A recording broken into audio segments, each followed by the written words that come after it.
Welcome to Vibration Cinema, the altered destiny of film. Today we are talking about editing, but not in a technical sense. We're actually going to talk about montage, which is one of the primary structuring ideas of not only editing, but of cinema generally. How the collation of sound, image can communicate or evoke ideas, politics, themes, tonalities. So in this episode, I want to look at how abstract one can get by throwing images together while still retaining a level of legibility and affect on the audience. I feel like covering Soviet montage is a bit played out, so we're going to look at evolutions and permutations of that foundational movement. If you know fuck all about Soviet montage, I suggest checking out the links to Jordan Schoning's lecture on Soviet montage, a packet of Sergei Eisenstein's writing, and a packet of Dziga Vertov's writing that I left in the description below. So let's go. I think it makes sense if we're going to move on from Soviet montage to start with a repudiation of Soviet montage, Artvizhed Palishin's anti-montage or montage at a distance. The long and short of this style of montage is that it isn't built linearly like Eisensteinian montage. Palishin says that the essence of his montage style is not in the joining or juxtaposition of images, but in their disjoint. By adding other elements between montage elements, one can open up the links between each montage element to heighten the poeticity of the piece and its expressive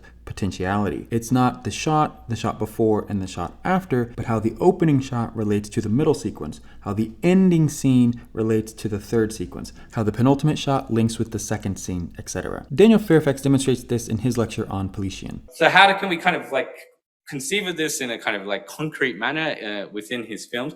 The example he gives in his text is an image of a young girl who has this kind of allegorical or symbolic force for Armenia, let's say, which is accompanied by a musical refrain used to punctuate three segments of the film. This is not this image itself, but certainly the musical refrain appears at the beginning, it appears in the middle, and then finally at the end.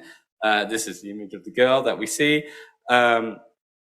In the first two instances, we see the girl.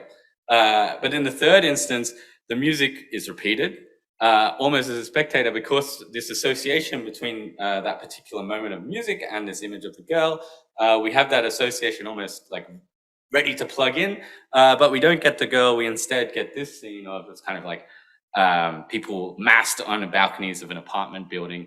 And in that sense, it's actually the use of the music that kind of coaxes the viewer to create a montage effect between this image and then this image, even though those two images are never really they never enter into a direct juxtaposition with each other. Instead, this kind of the girl kind of becomes this visual counterpoint to the second image, to the image of the kind of Armenian people on the balconies, and is therefore able to enter into a montage relationship with it. It's a holistic approach to collation. To change one shot is to change the whole piece. Palishin uses musical notes to exemplify this. If one were to cut, for example, an interpolation of La La La La's from a song, not only is that song fundamentally altered, but the whole album is too. Distance montage is a cumulative experience. It's like a dawning epiphany, not a reveal necessarily. I don't know if that makes sense to anyone else except me, but the experiential difference of distance montage to Soviet montage is the difference between wading in the ocean as waves slowly lap versus being slingshot down a water slide. This spiderweb or matrices essence of distance montage is fruitful for vibration cinema as an approach to filmmaking because I do love me some tangents. It's a very flazé-da way of doing things, and it's still intentional, and that's vibration cinema through and through. In promotion for his 2015 installation Vertigo C, John Akomfrah coined effective proximity, a method of collating images that exemplify itinerant ideas which debate and talk amongst themselves to create something new or to put a different perspective into relief. This idea of a shot encompassing an idea shares ground with distance montage. Palishin chooses images not based on the factual contents of the shot, but its capacity to communicate a generalization. Akomfrah has a similar attitude to images that he chooses in this regard. This is an important departure from the old school montage because Eisenstein was looking to take two denotative shots and juxtapose them against each other to create a connotative third, unseen idea image. Akomfrah is looking at images that communicate an idea already and bump them together to see what new new kind of hybrid ideas may come of it. So in Vertigo C, Akomfor will run J.M.W. Turner's Slavers, which is about the Zong massacre, with images from contemporary migrant crisis to encompass late capitalism's necessity for refugee crises, and Moby Dick as a stand-in for the prehistory of globalization. Like with distance montage, there's an intuitive element to affective proximity that fits well with vibration cinema, as Akomfor explains here. In philosophical terms, let's say, there is always an a priori. There's always a pre-existing set of ambitions. But they're much more nebulous, much more ill-defined than the final thing becomes. In a sense that, one feels the need to rummage through certain boxes, and those boxes are usually ones that you're aware of. I mean, as a member of Chile Solidarity in the early 80s, I wanted to do something like that. So you think, okay, well, yes, how much can I bring of that from it? As someone who's interested in Moby Dick, read it 3 times, you think, okay, well, I want to do something. So you're going through all this stuff that are all things you have some relationship with, pre-existing ones.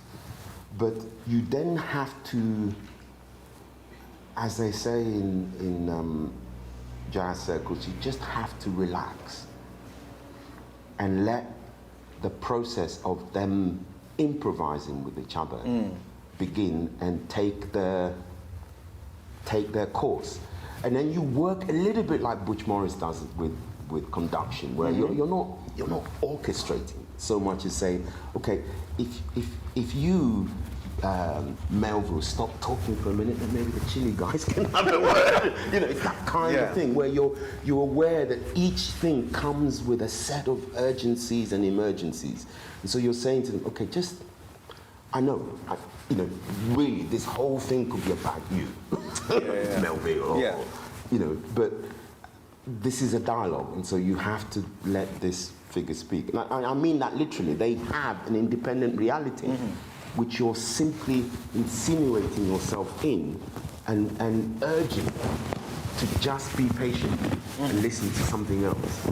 And slowly, something emerges. Now, I don't know what it is, and sometimes it never quite finishes, as most of the pieces here are. You kind of think, okay, I have to stop now because I can see that my interventions are having a detrimental effect, and that's usually the end of the project. But sometimes you never reach there.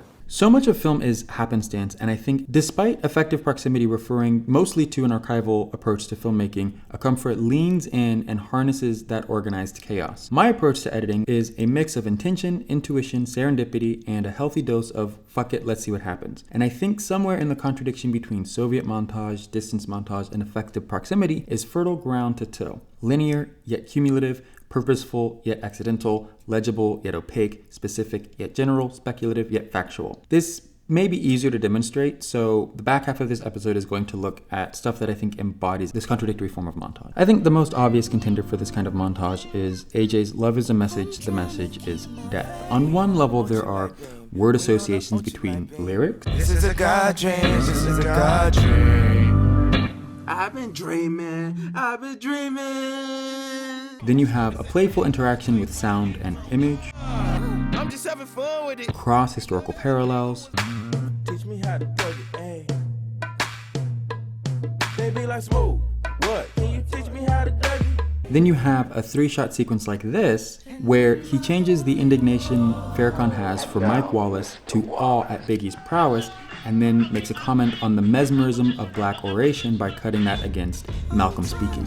But then we get into more abstract ideas like these cuts where black people can reappropriate the violence that we face into something celebratory like dance. Then you have the distanced edits like the drooling xenomorph near the beginning and an energized Kevin Garnett near the end. In My Black Death, which I'll link below, AJ offers a reading of the 1979 Alien where the xenomorph is a monstrous metaphor for black masculinity. And this is one of his favorite refrains across his body of work. It's in Apex as well. And here, blackness as alien extends to images of the Cloverfield alien cut next to protest footage and a visual question asked of a mundane futurist manifesto claim. The mundane Afrofuturists recognize that we are not aliens. This some alien shit right here. This cross-oeuvre motif plays into the repetitive nature of distance montage, that rhythmic lapping. For the studious type, I've linked a conversation between AJ and Greg Tate where they footnote each and every shot, cut, and sound in the piece. There's a surprising amount of personal and idiosyncratic cuts in the piece. Like in 444, he cuts his son next to a slave child from Birth of a Nation. To me, it's about this kid's face, obviously. I mean, he's been held in a certain kind of way, but it's just, that's the realest face to me. It's troubling on a lot of levels. One, because it's the actual child, and because there's so much sadness in his face. You know, I'm a father. I got a 12-year-old son. Cornel West has this thing, we say there's certain things you cannot not know as a black person in America. But my thing is like, at what age can you not know these things? Like, when do I tell my son, oh yeah, this is an environment in which you could be killed for nothing. You could be haunted down. That actually gets answered later on in the piece. Well, yeah, well, right next here, the next shot is a shot of my son, Eiler.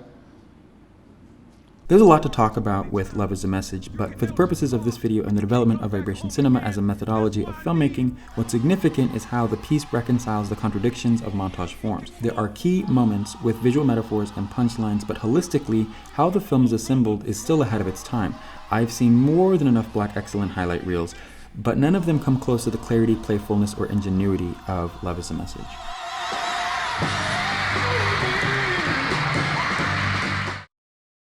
Chapter 12, Ideological War, from the first part of Hour of the Furnaces, is probably the best montage sequence ever cut. The conceit is explained in voiceover at the beginning. The mind is another frontier in the colonial battle. Colonizers force-feed Americana and European culture and languages to the colonized to brainwash the masses to identify with the colonizer and take joy in consuming their own colonization, their own death. The sequence opens with roaming shots of downtown Buenos Aires that look like they could be from 42nd Street. Argentine youth listen to Franz Liszt, dress as one of the Beatles guys, flaunt the Union Jack, all set to Ray Charles's I Don't Need No Doctor, a clever reappropriation of a heartbreak song to demonstrate how this ideological war works on the colonized. I'm fine despite being in some deep fucking shit. The sequence builds to this intense pace that shows what happens when the other shoe drops: occupation, genocide, lynchings.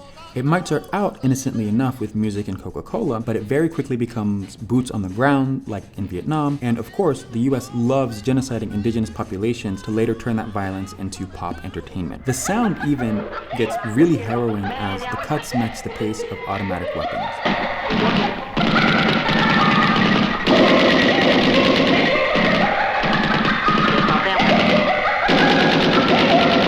Part of what makes cinema special is its capacity to create experiences. And when we speak of editing or cutting, we are usually talking about the experience of time, of duration. But this montage hits viscerally. It feels like a sucker punch, and when it's over, you notice your breathing relaxing. This intensity is what makes the politics of the montage effective. This montage has a lot of what vibration cinema loves: texturality, palpability, viscerality, and it's all in the cut. Editing is the fundamental of filmmaking. If you do not understand its principles, if you cannot grasp how to collate image and sound, you might as well not be involved in film, despite how great you are as a storyteller. Everything leads to post. Everything leads to editing. So much of pre-production and production is planning and canning potentialities, highly agile elements. And in filmmaking, for various reasons, what you want to do is not necessarily what you're gonna do.